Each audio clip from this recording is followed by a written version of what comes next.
filme de ficção, né? Quer dizer, não tem... eu acho que a única coisa que tem em comum é uma cena de ônibus, né? Porque também tem uma cena de ônibus e tem essa questão do contato, da pessoa fala ou não fala, né? Aquela relação, aquela paquera do ônibus, que é bacana, mas enfim, é um filme que também tem muitos implícitos, né? Não é um filme falado, explicado. Aí eu queria que vocês falassem um pouco da proposta, né? Vocês me disseram que foi feito em vídeo, tem uma fotografia muito bacana do Léo aqui, né? Obrigado. Colorida, assim, enfim, não dá para saber se é vídeo ou película, pelo menos para mim, quando na cópia que eu vi. Eu queria que você falasse da proposta mesmo. Primeiro, eu acho que uma outra similitude que para a gente é bastante importante no Reticência, similitude com o filme do Eduardo, é que por tratar de universos que nos são próximos, assim, sabe? Um desejo que talvez esteja um pouco implícito no Reticência, talvez para quem não está na esfera do Rio de Janeiro, é essa coisa de que são espaços que a gente vai, que a gente anda, a praia de Ipanema, ou, no caso, aquele lugar, aquele clube no centro, e um pouco também mapear esse espaço onde a gente... São filmes sobre o que é próximo do nosso universo, sabe? Eu acho isso uma coisa importante. Os dois, Uma coisa curiosa, talvez, até com relação ao que você falou, é que o Reticências, o personagem está o tempo todo introspectivo, apesar de estar sempre em lugares públicos, né? Ele só passa em lugares públicos. Quase só, né? Quase só. E não tem diálogo, não? Não, tem uma fala, mas não tem diálogo. Ele está sozinho, interagindo, mas enfim... Tem uma hora que a menina fala com o taxista. E vocês escolheram o plano sequência, né? Sim. São 6 planos sequência, né? São, tem um pressuposto aí também, né? De linguagem, que digamos assim, prévio, né? E que, enfim, funciona, não imagino, porque tem uma certa, né? Quer dizer, tem uma certa câmera de documentário até. Sim, e também em alguns espaços, né? Isso era importante, porque era uma equipe muitíssimo pequena, às vezes chegou em determinadas cenas, naquela do carro, são 4 pessoas, eu acho, a equipe, e sempre em espaços públicos, espaços abertos. A proposta sempre foi de poder deixar um set com a porta aberta, e no caso o set totalmente aberto, como na praia, como na hora que eles dançam e tal, aquela coisa. Não tem figurante, a gente está o tempo todo se relacionando com, de certa forma, com a casa. Nesse sentido, uma câmera que parece documentário. E que incorpora, digamos, o ambiente como... Claro. Sim.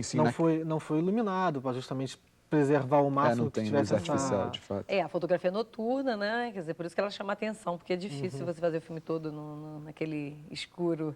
Naquela hora que tem aquele monte de gente, ali a gente foi no lugar que estava funcionando normalmente. Assim. E tem uma coisa muito bacana, porque, enfim, essa questão dos filmes sobre relacionamentos, né? Você pode cair em tantos clichês, em tantas armadilhas, né? Quer dizer, então você vê um casal já se desentendendo, dizendo, mais um curta-metragem sobre crise de relação. Que é não, tudo bem, eu acho que isso faz parte das nossas... Né? Numa determinada fase da vida, isso parece até mais importante, né? Mas tem muito. E eu acho que vocês conseguem fugir dos clichês e das armadilhas todas, né? Ao mostrar aquela primeira cena do casal, não só pelas pernas, né? Cabeças cortadas. Cabeças cortadas, justamente. Mas, na verdade, é um jogo duplo, era um pouco intencional que a história fosse bastante, digamos, reconhecível.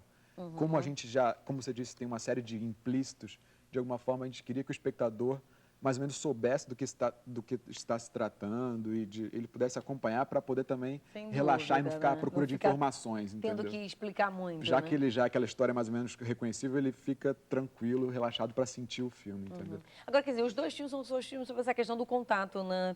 Público, né? Como é que você se relaciona publicamente quando você está nessas situações, né, de espaço público, né? Quer dizer, e onde você tem as questões mais íntimas, eu estava até comentando ainda há pouco, hoje em dia com as novas tecnologias, o celular, né? Ele coloca o mais privado no espaço mais público.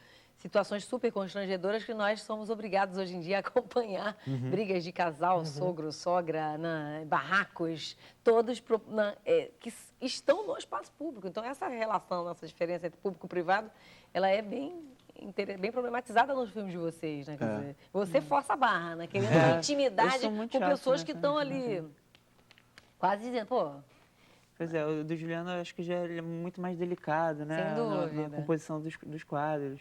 Eu acho que a minha proposta era ir por outro caminho, né? Ser bem chato mesmo.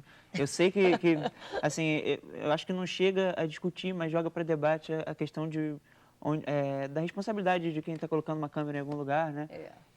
mas não entra a fundo nisso, mas vai de maneira chata mesmo, inconveniente, falando com as pessoas. A cena final é bem, né? Quer dizer, que você tem o senhor na janela olhando ali e você fica ali insistindo, tipo assim, vamos ver se ele vai reagir à minha câmera, né? Qualquer momento você fica esperando. Eu fiquei esperando que ele mandasse vocês. Mas ele compra, né? Eu achei bacana, me parece. O de trás compra, o de trás começa a cantar também outra melodia, querendo aparecer também. É engraçado isso. Não, é verdade. Ele sabe que você está filmando, ele está cantando. Ele aceita né? um pacto ali. Mas, enfim, você vê que é uma coisa entre, né? Eu sei que estou sendo filmado, vou fazer alguma coisa para a câmera e meio assim, é constrangedor também, né? E você não tem o menor problema com isso. Você resolveu mesmo se colocar nesse lugar eu fico imaginando a pessoa que entra no ônibus e diz boa tarde, né? Que é eu poderia estar roubando, mas estou filmando, né? Pois é, a gente fez o nosso trabalho de pesquisa, como dava para pesquisar os personagens e tal, porque a proposta era não pesquisar mesmo, foi ir se acostumando a fazer isso. A gente foi 2 vezes, sei lá, saiu pegando vários ônibus e com câmera filmando, meio que para testar o melhor jeito de se posicionar dentro do ônibus e tal. Então, aí com o tempo você vai perdendo mesmo a vergonha de fazer isso, assim.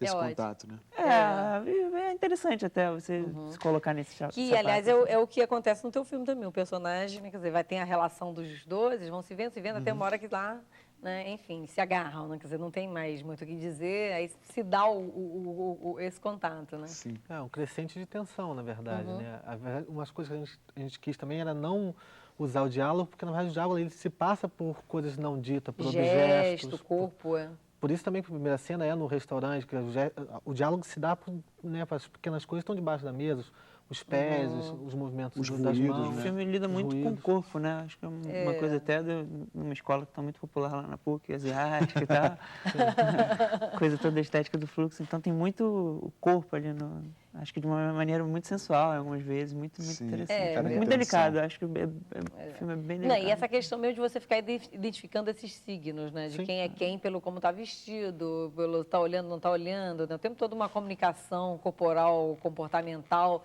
que a gente faz o tempo todo quando está na rua, né? Nesse sentido, o teu filme também faz isso, né? Vai ficar ali buscando signos, né? A menina está meio envergonhada, quer falar, mas a mulher que dá uns porros lá em vocês, né? Dizendo que vocês não podem falar com o motorista. É uma parte que eu particularmente gosto, do indispensável. Só fala o indispensável. E ninguém sabe o que é o indispensável. Eu sempre imaginei que o dispensável é assim, por favor, onde é que fica a parada tal? Não é isso, não. Mas não. Inclusive, a última cena do filme dele é lindíssima nesse sentido, né? Não é porque o senhor não fala... Ele cantar, ele está falando tanto ali contra os outros. Sem dúvida, né? Ele aceita, ele cria um contato com você, né? Mas é curioso, né? Quer dizer, mas tem uma boa parte das pessoas que te hostilizam, né? Quem é esse chato querendo filmar a gente aqui no momento, digamos, é curioso, que é quase uma intimidade dentro do espaço público. Ninguém gosta de... Quer dizer, ninguém, né? Mas a maioria das pessoas não está aberta a uma abordagem, uma conversa. Né? Agora, vamos falar um pouquinho do curso, aliás, de cinema, rapidamente. Esse foi o primeiro filme, né? Do curso de cinema da PUC. Sim, né? Enfim, com alguns outros. Foi a primeira leva, digamos. Né, digamos. Talvez tenha sido o primeiro de ficção. De ficção, e vocês colocaram esse título misterioso, né? Os dois títulos são interessantes, reticências, né? Aliás, são os Na verdade, são 3 pontos e há quem chame de 3 pontos ou 3 pontinhos.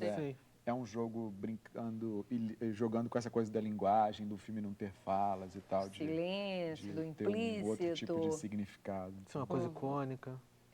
Sem dúvida. De serem 3 personagens, tem uma série de relações que a gente pensou. E ele colocou a data para não, enfim, é uma paródia do 174, mas é outra coisa.